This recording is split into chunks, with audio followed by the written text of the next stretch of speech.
Hey everyone, me Kevin here. Well, the Federal Reserve's favorite PCE numbers just came out. I'll give you a little read off of some of the PCE numbers. This is the Personal Consumption Expenditures Price Index. And in my opinion, it kind of follows a CPI. It's a less popular report. It's a report that less people pay attention to, I feel like, but it is the one that the Fed uses. I think the most important thing to remember about the PCE is the Fed's goal when they say we have to get to 2% inflation is the PCE number. And so a lot of people forget that PCE is generally a lot lower than CPI. And the PCE is what the Fed is using to get to 2%, but it's not just 2%, it's an average of 2%, right? So we'll talk more about that and Fed implications in a moment, but let's hit the numbers. So the most important numbers, in my opinion, are obviously the month over month and year over year inflationary numbers. The expectation on month over month was 0.1. We got 0.1. The last read was 0.3. So we're actually moving really close to that zero number. That's great because I think it's just going to be a few months before we start getting negative numbers. When we start getting negative numbers, oh man, that's going to be glorious times when we start getting negative numbers on the month over month PCE. And I think we'll start seeing that next year. And this year is over within 7-8 days here. So good riddance, 2022. You sucked. So month over month again came in at 0.1. The expectation was 0.1. The last was 0.3. Year over year, we nailed it with 5.5. The expectation was 0.5 or 5.5. So no real change there, but it is down from 6.0. You did have a little bit of an upward revision though of the last read. The last read they revised up from 6 to 6.1. So they revised up the last inflation report a tiny little bit, which is not so great because they also did that with the month over month number. So I think we're seeing, so let me see here. I want to look really quick, but it looked like we were seeing a little bit of red. Yeah, we're seeing a little bit of red on the indices right now. I believe personally that's because the last report was revised up. So you have the month over month read in the last report that was 0.3 and it moved up to 0.4, and the year over year from 6.0 to 6.1. So you had a little bit of a tick up there in the last one. Personal spending in the last one moved up from 0.8 to 0.9. That's quite a bit. Now that is the October a report. So we want to now consider, okay, well, what do we have for core? Core came in month over month in this report at, I'm sorry, this is the November report. So this is your Black Friday report. This covers November. The last one was October. I want to be clear about that. This is the November report. The core numbers came in at month over month 0.2. Expectation was 0.2. Last report, though, again, moved from 0.2 to 0.3. So a little hotter on that last report with those revisions up. And then the year over year core was expected to be 4.6, came in at 4.7. So also 0.1%, a little bit hotter. So, relative to expectations, there are definitely some things here that came in either on the money or that year over year core came in a smidge 1/10 hot. But I think what's something that is upsetting markets potentially a little bit more is the fact that, hey, when the last report gets revised up, people get concerned that, okay, well, now if we have good ones, what if those get revised up? So people worry. There's always a lot of worry and fear. I mean, that's really what the market is right now, and it's really because everybody's fearful about, oh, what's the Fed going to do? Which makes sense. We'll talk about that in just a moment. So durable good orders expected to be negative 1%, came in double that, negative 2.1%. Then personal income expected to be 0.3, came in at 0.4. So that's another side there where, okay, expectation is we're spending at 0.3 more, which would be annualized 3.6% more. That actually came in at 0.4. And this is something we talked about yesterday, was that services side inflation, right? People still spending money. That GDP report for that Q3, for those Q3 numbers, still coming in hotter than hoped. If anything, being revised up. Right, we had the same problem yesterday, and that led to a pretty substantial sell-off in markets yesterday. Although it does look like markets right now, at least in pre-market, are trying to recover at least somewhat here. You can see that here. You've got a negative 2.5% day yesterday on the NASDAQ. This thing was down almost 4% on the day yesterday. It was pretty wild. You just did get a nice little shift to the downside here, almost about 1% down. But we did. It looks like we are recovering that right now, and now we're potentially green by about 0.25%. So we'll see what happens here. Let's look at the actual PCE for a moment here. So, other than what I've already talked about, I don't know. Let's see here.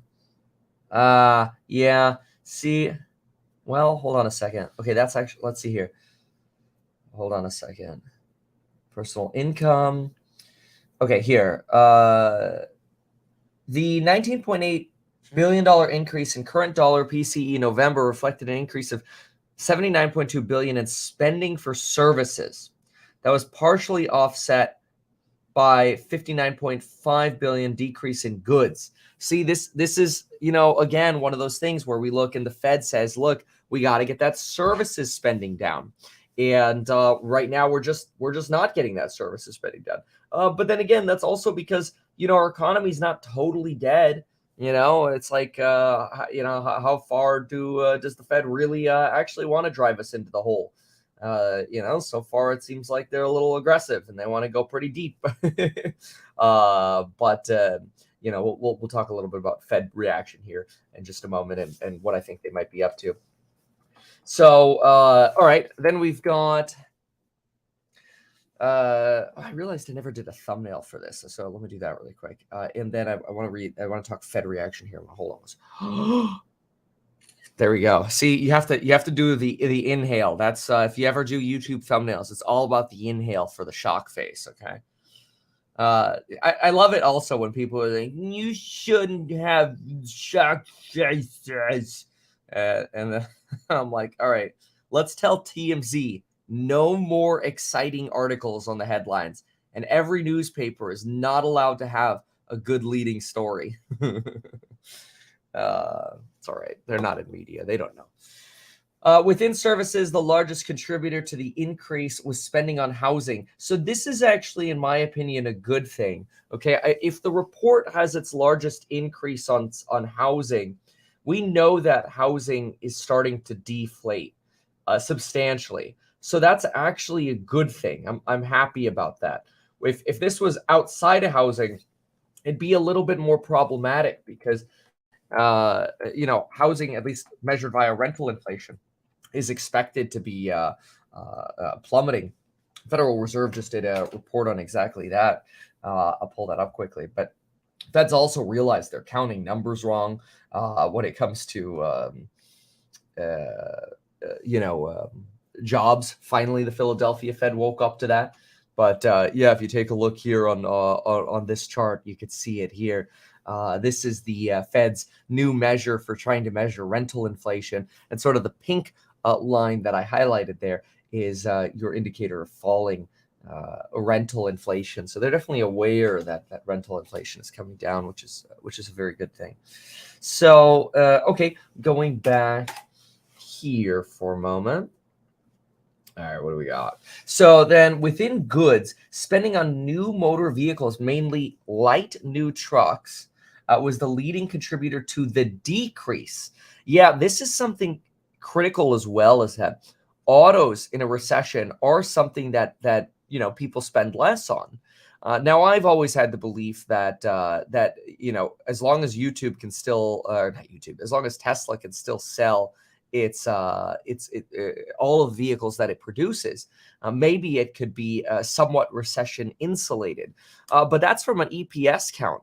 The problem is Tesla's had most of its decline between earnings here, not because of earnings.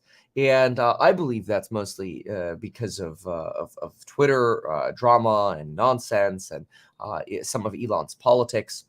which I think he's actually dialed back on. I was talking to my father-in-law about this yesterday because a lot of people are concerned about this, and I do think that after Elon went after Fauci, he got enough of a lashing that he realized, this is not my place. Like, I actually don't mind it when Elon kind of says things like, wow, this seems like a lot of spending on the spending bill. Oh, wow, that's crazy. How are all these people crossing the border? Oh, wow, what's going on over here in California? Like him kind of like pointing out stories that seem shocking. Totally fine, because now he's just reacting to somebody else's sort of opinion of what's going on, or some news that's going on. But when he starts yapping about like, prosecute Fauci, it just that pisses off a lot of people on the left, and it's not worth it. But again, I think he stepped back from that, so I'm optimistic on that. I'm optimistic that he's chilling, and realizing that that's not okay. So detailed and every time I say that's not okay, people think it should be okay. The second richest person in the world should be able to say this stuff on the internet. Sure, then just don't run an advertising business. It's that simple. You can be as rich as you want, but if you're begging people for money because your advertising business is going bankrupt, stop shooting yourself in the foot. Detailed information on monthly PCE spending can be found. That's fine. I don't care about that. Let's see. Personal outlays. So we talked personal savings. Personal savings rate. Personal savings rate was 2.4%. Yeah, it's pretty low. But wait a minute. That actually, I think, is a little bit higher than usual. Where's the personal savings rate?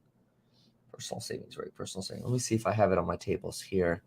Because personal spending. See, I have all the personal spending. Let's see. PCE savings. PC. Because to me, it feels like that's actually up. PCE savings rate. By the way, if you're a course member in Oklahoma, we're going to do a little sudden meetup today. So if you're a course member, I'd love to meet you. Okay, personal savings rate. Okay, here we go. All right, so it's not too terribly changed. So here's the personal savings rate for PCE, and we were at 3.2. 2.8, 2.4, 2.3 was October. We're at 2.4 now. Okay, so that's actually not much of a change. And that's about the bulk. Now let's talk about Fed response to this. So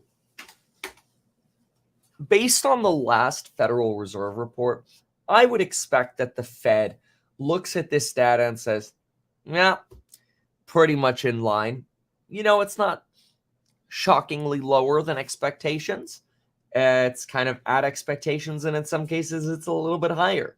And that's kind of the trend that we've been seeing.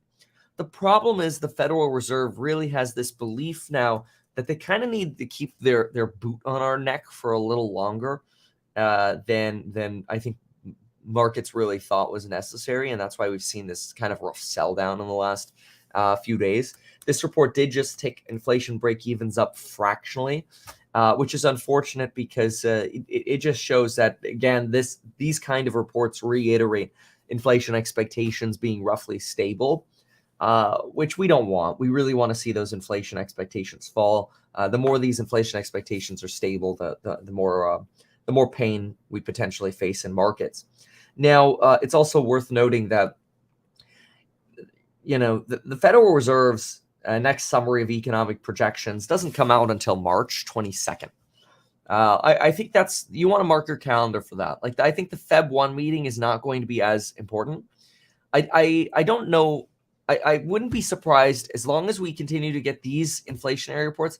I really hope the Fed goes for 25. But so far, we actually don't have any kind of indicators. Let's just see what the market thinks. It probably is going to price in more of a 50, but maybe it'll be 50-50. Right. Let's see here. I'm actually very curious now to see what the market's pricing in. Oh, it's almost certain it's going to be a 25 basis point hike. Well, that's actually really interesting. I mean, there's not even I thought this was going to be 50-50. Now that actually makes me a little nervous because, you know, the Fed, what if the Fed's a little more aggressive? Then we have to price in some more downside. So while it's good that the market thinks it's 25 and the Fed likes to do what the market does, boy, let's hope the Fed does what the market wants. Wow, that is quite convincing here at 98.6% for a 25 basis point hike. And we don't have, another thing that bothers me is the Fed's been really quiet. I think they've like gone away for Christmas. They disappeared because look at this. Nick T, our boy Nick T, okay? Wall Street Journal homie. He's like the mouthpiece of the Fed, right? Like this right here, he should just say, Nick T is the chief economics correspondent for the Fed. That's what it should say. It's a compliment, okay? I like the guy. But anyway, he has not posted since December 14th. I think he went on vacation. I'm a little disappointed, Nick. How could you leave us during this time? Come on, Nick, where are you? So anyway, now you got FedEx warning customers some holiday weekend packages could be delayed. Come on, man, it's Christmas. I want my last minute gifts. Ay.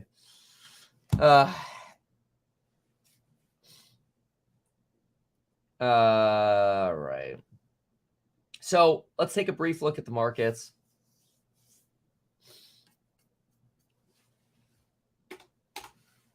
So a brief look over here at the pre-markets.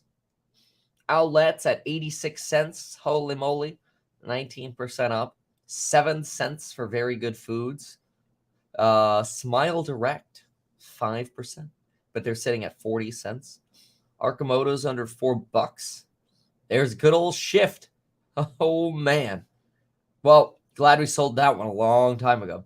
Once the used car shortage hit, that's when we got out of Shift. And we talked about this on this channel quite regularly. In our live streams when we talked about it. But it's crazy that Carvana is a company that just didn't prepare for a glut of used cars, it feels like, because Carvana is really the one that is knocking on the door here of bankruptcy, with their bondholders getting together to prepare for a bankruptcy. And I think it's so wild that they just kept spending on advertising and people and expand. They didn't save for a rainy day at all. And it blows my mind because nobody expected the used car bubble to go on forever. I mean, that's obvious. Everybody knew at some point used cars were going to become cheaper again once the supply chain's corrected. And it's crazy how just sometimes you get companies, they don't save for a rainy day. And it's so scary. I mean, that's why, like, for example, with House Hack, I am so freaking conservative with that company because I realize we're in recessionary times. And right now we're just like, we'll just collect paychecks on treasuries while we wait for good deals. And I'm starting to get people sending, like, this is how I know we're getting closer, in my opinion, to good deals and pain in the real estate market. I'm starting to get emails, okay? I'm starting to get emails from people going, got a fixer-upper. I think this will be great for House Hack. The seller needs to sell immediately. They don't care if they sell it for 15% under market value on top of, whatever you think is fair. They just need it gone tomorrow. Can you take a look at it? Because they would give you a big discount if you could just close cash tomorrow. And I'm thinking to myself, like, I could just wait 6 months and I'm going to get even more discounts and then I'll get panic off of that. Is an expectation I have based on at least the way things are trending now. I'm in no rush right now, though I it does make sense to start hunting and start looking at different areas. So I'll be talking to some course members again in Oklahoma today. I'm a big fan of I want to understand every kind of different market that we've got. So I'm going to go to, the hot pandemic markets and the not hot pandemic markets, and the hot markets now and the not hot markets now. And we're going to share a lot of that on the channel. So make sure you're subscribed for the journey. It's going to be really entertaining. So what else we have here? We have Enphase at 302. You've got Honest Company at $3. GameStop's at $20. Wow. That's incredible. I didn't realize this thing bled down that much. Is that true? Did they split? No, they had to have split then, because GameStop ran to like 400. Yeah, they did a split. Okay. What is it, a 4-to-1? Oh, wow. They did a 4-to-1 split. I didn't even know that. Okay, that makes sense. So this is more like $80. Okay. All right. Because I remember this sitting at like 130 forever. Like, it didn't fall that much. I would have seen something about that. Huh. Who knew? Well, like only every GameStop holder ever. Wow.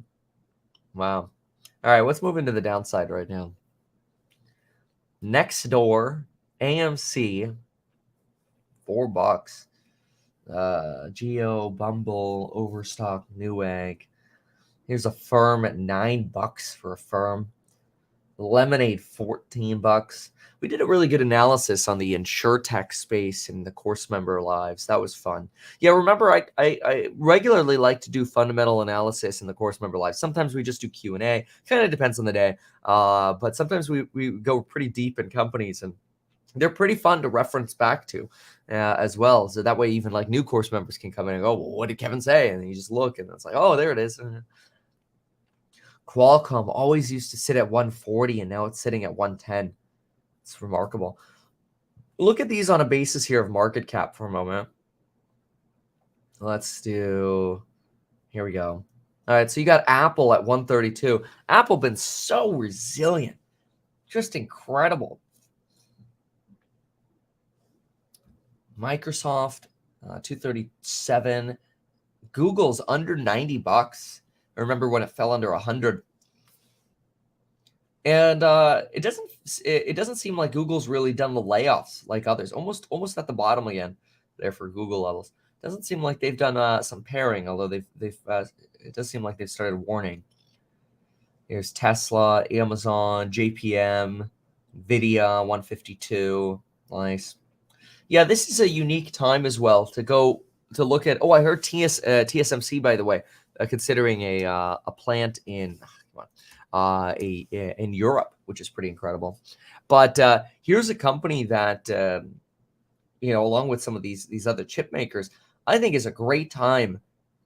Not personalized financial advice for you, obviously, but I think it's a great time to move from stocks you have losses in into potentially an active ETF that has a lot of exposure to chips, NVIDIA, AMD, TSM.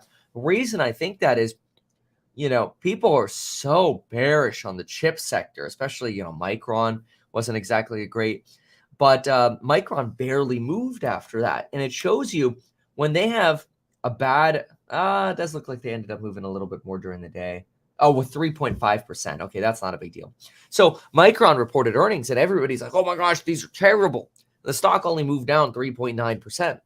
You remember when stocks were moving like 20% on earnings?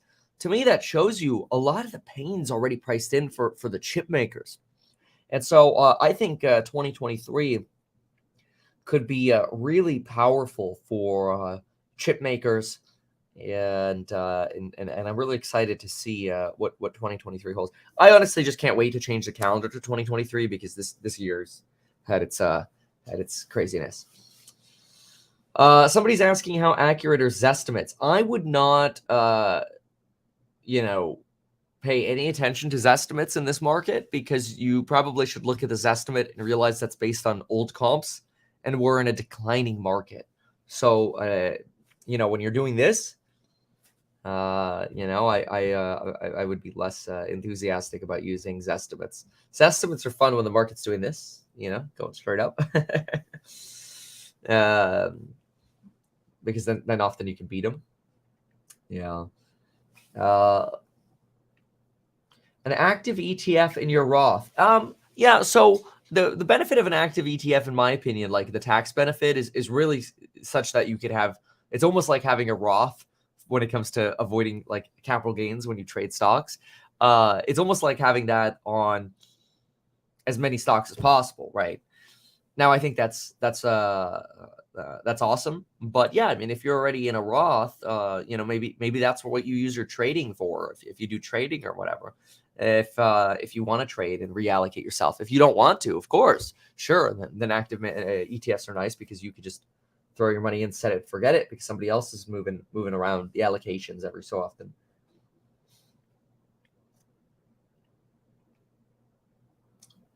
Yeah, the margins were tightening for Carvana. I don't have that handy at the moment. That's a really good question. Let's see here. Yeah. All right. Let me just see what else is top of mind for markets over here. So, U.S. core PCE inflation cools. Consumer spending misses forecasts. That's fine. We already went through the numbers at the beginning of this video. The report indicates that consumers lost momentum last month amid higher interest rates and inflation, while the strength of the jobs market and rising wages have bolstered household spending. Americans tapped into their savings and are leaning more on credit cards, raising the question of whether consumers will be able to drive economic growth throughout 2023.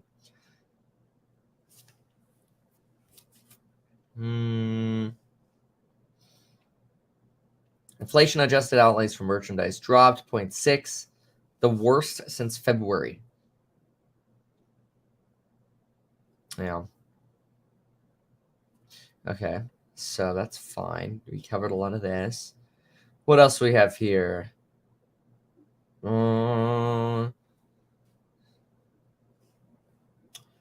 Monstrous winter blast batters U.S. amid holiday travel rush. Yeah. Paris shooting leaves 3 dead. That's not good. Our boy Ben Malma's over there right now. That's actually pretty rare in the 10th. Oh, wow. That's pretty rare that you get shootings over there. That's terrible. Oh, jeez. All right. Yeah. So there you have it. Good luck today, folks. Thank you so much. Check out the programs on Building Your Wealth linked down below. We have a coupon code expiring on the 27th. That's right after Christmas. If you want us to deliver the course to anybody for Christmas, email kevin@meetkevin.com and you could buy it and it could sort of be like an email Christmas gift that shows up. Some people have really enjoyed that. They think that's pretty neat. So, if you need a custom bundle or anything, you could email us as well. Thank you so much for being here, my friends, and we'll see you in the next one. Goodbye.